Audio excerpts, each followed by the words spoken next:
What's up, Narko gang? Welcome back to the channel. If y'all not subscribed, you already know what to do. Hit that like button, hit that subscribe button, hit that bell to be notified for everything that we drop. Today video is about how cocaine is destroying Europe, gang.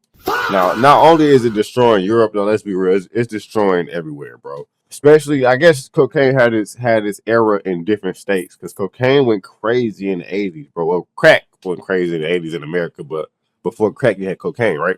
Freebase, whatever you want to call it. So yeah, so I guess you could say in the 60s and the 70s, it went rampant in America, and now it's starting to go rampant in Europe. So is that going to lead to another crack epidemic in Europe? Because if that's the case, bro, it's going to get real ugly in Europe. I'll tell you that. So with that being said, against this content, Narco gang. These days, cocaine is everywhere.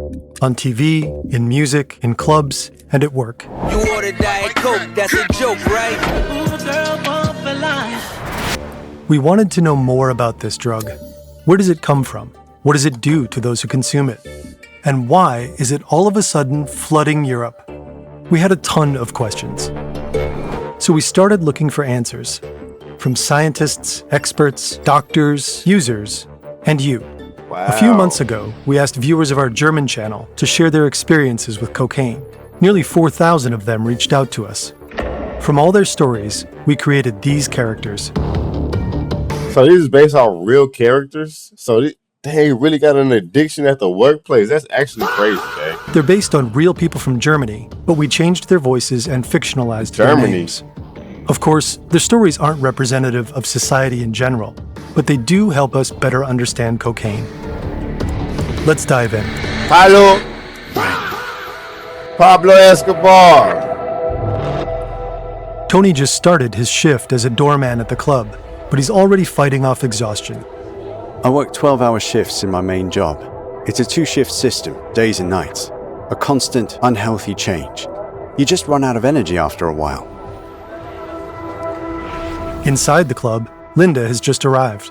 We drop our stuff off at the coat. I mean, let's be real. I feel like in every club scene, in every nightlife scene, cocaine, I feel like drugs have something to do with every nightlife scene. Let's not just focus it straight on Europe, gang. Like, I feel like right now, today, there's a lot of drugs, like Percocets, right? People popping Percocets in the rap industry, in the movies industry, like, you know, just entertainment, in the entertainment industry, period. They do drugs. So I don't understand why they singling out Europe right now. Check and head to the bathroom. That's just standard protocol. Across the street, Max and his crew are at their favorite bar. He's feeling tense. I get overwhelmed when everyone starts talking over each other. Upstairs, Nick is getting ready for a long night of World of Warcraft. In the room next door, Lars dodges another call from his parents. They've been blowing up his phone for days. Meanwhile, Marco is the last one left at the office. He has a few more important deals to close. I can work all night and only crash for a few hours around noon. They all have one thing in common. They do cocaine. They snort the white powder through a small tube or through rolled up bills. That's not just a cliche. Most people take cocaine by snorting it. I ain't gonna lie. I did hear that cocaine help you stay up and help you stay focused. You know, and doing this content, I don't know, I might have to try some cocaine. Ain't gonna cap, but hopefully, if y'all see me post 50 videos a day, just know, bro, I didn't join the team. Everywhere in Europe. Surveys indicate that over 1.2% of all Europeans between the ages of 15 and 64 do cocaine at least once a year. Among the 15 to 34-year-olds, it's almost 3%. That's roughly 2.7 million people. Es gibt kaum eine Gruppe, in der Kokain nicht angekommen ist. Heike Zurhold is a sociologist and criminologist. We met her at the University Medical Center in Hamburg. She probably knows cocaine users, at least here in Germany, better than any other researcher. Ja, wahrscheinlich. Zurhold studies addiction here at the Center for Interdisciplinary Addiction Research. She's spent the last several years interviewing hundreds of users from all walks of life and their cocaine use. The hype around the substance worries her. So does the fact that many people believe they can handle it just fine. Some can, but others lose control without even realizing it. I honestly think nobody can really just handle cocaine. You know what I'm saying? Like, that's not something that you can just be like, oh, I can handle it. Because eventually, it's just like marijuana. eventually you start getting accustomed to that high that you had or that specific amount that you was taking. So now you got to take more and more, get bigger bumps and bigger bumps. Eventually it's going to get, to a point where you can't take a bigger bump because now it's fatal. So what do? You move on to a different drug. And most likely when you move on to a different drug, it's going to be either not cocaine, crack, or it's going to be fentanyl or heroin or something like that. Something stronger than cocaine. Cocaine is beautiful. You know what I'm saying? Not beautiful. Let me stop saying that. I never took it before. Cocaine is a euphoric high. I've heard, right? But when you start getting into other stuff, it's like it's a stronger high than just euphoria. It started being like real paranoia and just a lot of different things, gang. Which indicates a trend over the last few years. Young people in Europe are drinking and smoking less on average, but using significantly more cocaine. Heike Zurhold explains this has a lot to do with its ever-increasing availability. Cocaine has never been easier to come by. Global production is hitting new highs every year, and coke is quick and easy to consume, making it a perfect fit for our fast-paced world. And it has no smell to it. Like the people that get caught up with marijuana, the reason why you get caught up is because it smells, right? And then people can't smoke it at work because it smells. Trust me, I know I done got in trouble a lot of times smoking on break. Get off break, go back to the J, and everybody just like, what's that smell? What does it smell like? Anyways, yeah. So the reason why this stuff is like so easy to move around and transport and take anywhere is because it has no smell to it. But what exactly happens inside the heads of people on cocaine? When we laugh, our brains release dopamine.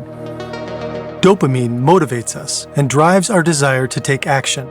It's widely considered a key part of the reward system in our brain. I believe, I could be wrong on this, don't quote me. I do believe that the word dope for drugs came from the word dopamine, because drugs, when you take drugs, they obviously, like you said, they release dopamine in the body, which is also natural. So when you have like an adrenaline, or when you say you're getting shot at by somebody, boom, boom, boom, boom, boom, your body is releasing that adrenaline, which also is like a chain reaction. It releases the dopamine as well. So you have a lot of different chemicals that releases during your high fear, high excitement. A lot of stuff is natural dopamine. During an orgasm, dopamine levels in the brain rise by about 80%. With crystal meth, that number jumps to around 1,400%. Dang!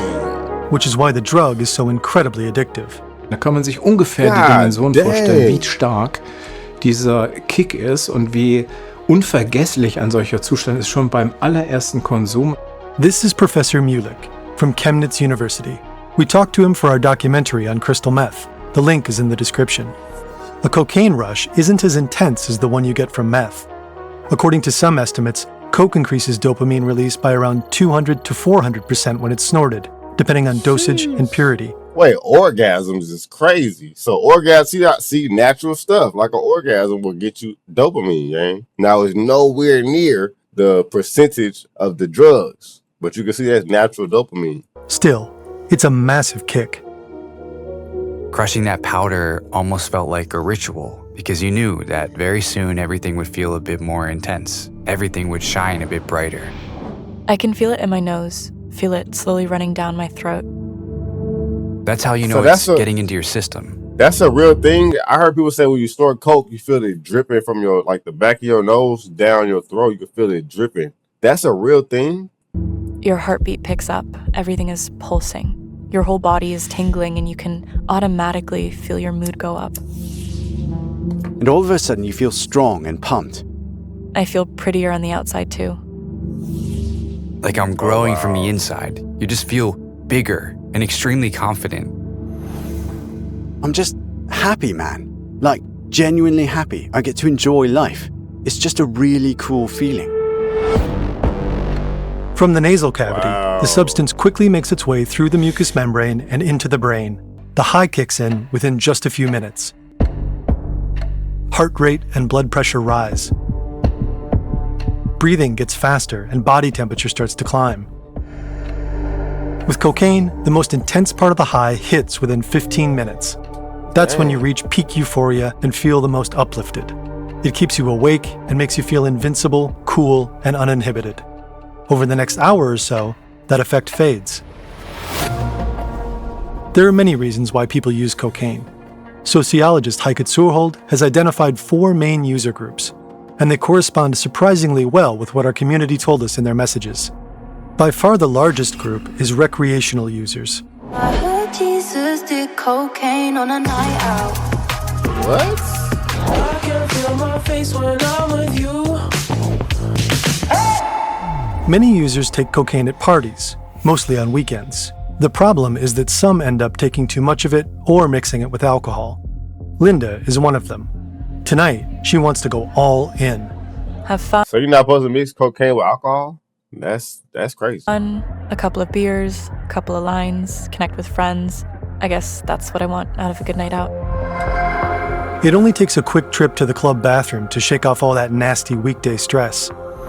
Linda feels awake, confident, and ready to party till dawn. That's when the grinning starts. They've done a line and I've done a line, and we all just look at each other and smile. To really feel the music at a So concert. everybody drugged Without it, up. you couldn't really last a whole night at a Berlin club. Linda doesn't stop at one line. To make it through the whole night, she'll be heading to the bathroom a few more times to top herself up. After an hour, the effect is gone. That's when many feel the need to take more. Zurhold urges users to keep track of time and take long breaks between doses to avoid ODing. For Linda and other users, That's partying crazy. on cocaine has another beneficial side effect. She can handle more alcohol. At least, that's what it feels like. So she has a few more drinks than usual, and she's not alone. Man hat oft das Gefühl, dass man unter Kokain nicht betrunken wird. Das ist aber falsch. Natürlich wird man auch betrunken, man Oh, it's German. She's speaking German. merkt es nur nicht. Und das ist eine große Gefahr. The mix of cocaine and alcohol creates a byproduct called cocaethylene in the body. It acts similarly to cocaine, but stays in the system much longer. That increases the risk of a fatal overdose by up to 25 times. When you work the door at a club, alcohol is off limits. But before his shift, Tony's already done his first line of the night. Sometimes I'll do it with a coworker, as a sort of social interaction, you know. Tony belongs to the second group, those who use cocaine as a social icebreaker, to loosen up around other people. He's shy and introverted by nature, which isn't always ideal when you work as a bouncer. Making small talk with guests is much easier on coke. These days, it just helps me talk through all the crap you have to say all night. Like, Nah. hey, what's up? Can I see some ID? And I I'm gonna have a feel look at that. your bag. It's always the same small talk, over and over. And Tony's not the only one. Wir haben sozusagen eine Gruppe, die soziale Hemmungen haben, die schüchtern sind, die sagen, ich komme nicht gut in großen Gruppen klar. Da ist Kokain etwas, was ihnen hilft, etwas Hemmung zu verlieren, ein größeres Selbstbewusstsein zu haben. Cocaine heavily stimulates the central nervous system. It boosts the release of dopamine, serotonin, and norepinephrine, among other things. Inhibitions drop, confidence spikes. Some of these effects actually intensify with frequent use, like the inflated sense of confidence. Others, like the burst of euphoria, fade with time. The brain adapts to the substance and develops a certain tolerance. Zurhold explains that the more you integrate cocaine use into your daily life, the rarer the pleasurable effects become. To feel them Yeah. again, users have to take long breaks. Frequent Yep, same thing with ganja, chat. and excessive use can also have lasting effects on the brain. Studies suggest that cocaine can damage both the structure and function of the brain. Dang. Severe cases can even lead to personality changes. Instead of becoming more social, long-term users are often described as increasingly antisocial and narcissistic. That stuff destroys your soul. Especially when you don't have it, right? Like I can see like if you're going through withdrawals, I'm sure that you're probably gonna be very antisocial, very sleepy, very inactive until you get another bump. That's how the effects do. There's no other way to put it. I was almost pushy with my boyfriend on coke, and more aggressive.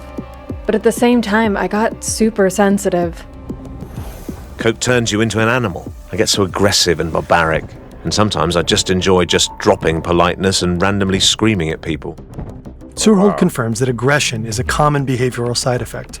Many heavy users eventually stop functioning in groups, isolating themselves and retreating into compulsive habits like endless YouTube binges or gaming marathons. Lars hasn't left his room for days. He skipped work 3 days in a row. He's basically done nothing but order pizza, scroll through TikTok, and snort coke. Max would also prefer to crash in his couch, but he's forced himself out tonight, and coke helps him cope with larger groups of people. If I'm invited somewhere, like to a loud bar with 10 people talking at once, I just know I'll need a line beforehand. Otherwise, I can't handle it. All those people talking over each other and that heavy background noise. Bro, it's not that serious to me. Like, I've been in social gatherings. I'm a very antisocial person too, but, it's not that. I mean, really, okay, if I take a few drinks, I'll be good. So maybe alcohol is my thing, like my social drug. Something strange happens when Max does coke. Instead of stimulating him, it calms him down. It slows his thoughts. That's because Max has ADHD. Of course, I feel more awake in general, but when you have ADHD, everything just starts to feel calmer. Because all that stuff that usually floods in, you can suddenly filter out and focus really well. Max uses coke as a sort of self-prescribed medicine. That puts him in the next user group, self-medicators. Surhold says that for people with ADHD or depression, cocaine can subjectively... I'm a self-medicator. What I get from this, I'm a self-medicator when it comes to marijuana. Okay, cool. ...feel like it helps, although in reality, it makes it worse. The way cocaine acts is similar to some ADHD meds. Put simply, it stimulates areas of the brain that tend to be underactive in people with ADHD. For example, a cocaine-infused dopamine surge can temporarily compensate for an ADHD-related lack of dopamine, making affected users feel calmer and more focused. But this relief can backfire fast. People who get used to solving their problems with cocaine are at a higher risk of slipping into addiction. Those post-high crashes can deepen depression and even increase the risk of suicidal thoughts. Real help doesn't come from a substance. It comes from reaching out and getting support. Max started using more and more too. What began as occasionally before going out turned into every day at work. That's how you get addicted for real. You are at this point. He already addicted. That's how you become a fiend. Like, you start spending your money. You stop going to work. You start selling stuff in your house to get the money to get it. And next you know, you homeless. If I knew I had work on a larger project, then I'd treat myself to a little bump to get started. Sometimes even in the morning. But most of the time I just start using around midday. That puts him in the last and probably the smallest of the four groups. Those who do coke to perform. I'm guilty for the whole thing. 2 through 4, 3 through 5. Surhold explains that this group includes people who need to deliver at work, during sports, or in any other setting that requires stamina. Cocaine doesn't actually increase performance, but it keeps users awake, alert, and on the job longer. Narko can barely get through work without it anymore. He's self-employed and often works through the night, only crashing around noon the next day. It's extremely hard for me to keep my sales this high without the substance. It sounds bad, but thanks to coke, I don't depend on any employer. This is a feeling many users in the group share. As a recruiter, I spend days making calls and nights writing emails to potential candidates. I was heavily addicted for 2 years. I had just started my own business and just wanted to keep performing. For a long time, coke had the image of a luxury drug for top-earning, overly ambitious high performers. Wolf of Wall Street. Second key. That's one of my favorite movies. I ain't gonna lie. In this racket is this little baby right here. It's called cocaine. Right. But Surhold says that's changed. Those people still exist, but coke has long since reached other worlds. Shift work, for example. To make sure we all get home safe from work at the aluminium plant, I need to stay awake and flawless. The drug is also used in other sectors, like nursing. I do coke to get through my hospital shifts. In my first year as a social care worker, I did 0.5 gram per 5-hour shift. But there's one industry where cocaine seems especially common: restaurants and bars. Starting with bouncers like Tony. Bartenders. This way I don't get too drunk when I have a drink with the guests. Waiters. I could do the work of 2 waiters when I was on it. And even cooks. And I think gastronomy is one of the worst industries for it. Like 70 to 80% of the people there do it. Men especially use coke, roughly 2 to 3 times as much according to Surhold. No matter who wants it, they can get it. Ridiculously easy and incredibly fast. Linda lives in a small town in eastern Germany. For her, coke is just a phone call away. One call or a short message is all it takes, especially in small towns. People don't expect that. But I feel like, especially in East Germany, it's really, really easy to get drugs, even hard ones. It's no different for Tony at the club. Even if you don't know anyone in the city, you can just walk into a club and get your hands on something in under 5 minutes. I promise.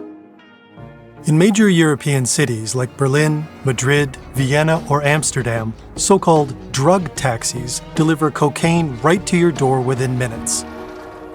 In this case, accessibility is part of a much bigger and very serious problem. In other cases, fast and easy access is exactly what you want. In most European countries, a gram of coke costs roughly 60 to 80 euros. Some estimates put street prices as low as 20 euros per gram in Luxembourg and up to 140 euros per gram in Finland. Producing that same gram costs just 1 to 3 euros. The difference is pocketed by smugglers, middlemen, and dealers. To further boost profits, the product also gets cut and sometimes contaminated with anything that vaguely... That's that drywall. So look, now you're talking about crack cocaine, Brody. That's why I told you I was going to turn into crack cocaine. ...resembles white powder. Speed, amphetamine, caffeine pills, and milk sugar. But one of the most common cutting agents is the Vamisol. Oh, see, in America, back in the 70s and 60s, they was putting drywall. Well, not even in the 80s, my bad. In the 80s, they was putting drywall in the cocaine turning into crack. A medication used to treat parasitic worm infections in large livestock. It looks a lot like cocaine, and once metabolized, it can even mimic some of its effects. But there's also good news. Well, sort of. Also wir wissen, dass Kokain momentan einen Reinheitsgehalt von 80% hat. Das heißt, es sind 20% Streckmittel drin. Das war mal viel dramatischer. The 2025 European Drug Report confirms these numbers. Average cocaine purity is on an upward trend and has increased by 34%. What's the point? Like, it's not all you getting extra is this little bit. What's the point? You might as well just make it pure. Over the last decade. But higher purity poses new dangers. Yeah, then again, the more pure it is, the more deadly it is. So if you're gonna snort cocaine, the best thing to do is to make it a little bit watered down. Dangers. It increases the risk of overdosing. The purer the substance, the smaller the margin for error. If you don't know how to adjust your dose to match the purity, you're in trouble. In many European countries, drug checking, also known as pill testing, has become a key harm reduction practice. Users can go to qualified facilities to anonymously test substances like cocaine for purity and dangerous additives. You can also test your drugs at many clubs and festivals. We've listed some helpful resources for finding testing sites in the description. They got testing sites now? So you go test your drug. All right, cool, I'm good. I'm going to take this. Nah, that's crazy. All right, we're going to go ahead and end this video right here. If y'all want to see a part 2, let me know in the comments. I will definitely do a part 2. What y'all think about this, gang? Y'all think that this is like a second coming of the crack epidemic in America back in the 80s? Like, I think this is what it's going to lead to, is a second crack epidemic in Europe, though. So with that being said, y'all hit that like button, that subscribe button, hit that bell, and I'll catch y'all next video. Peace.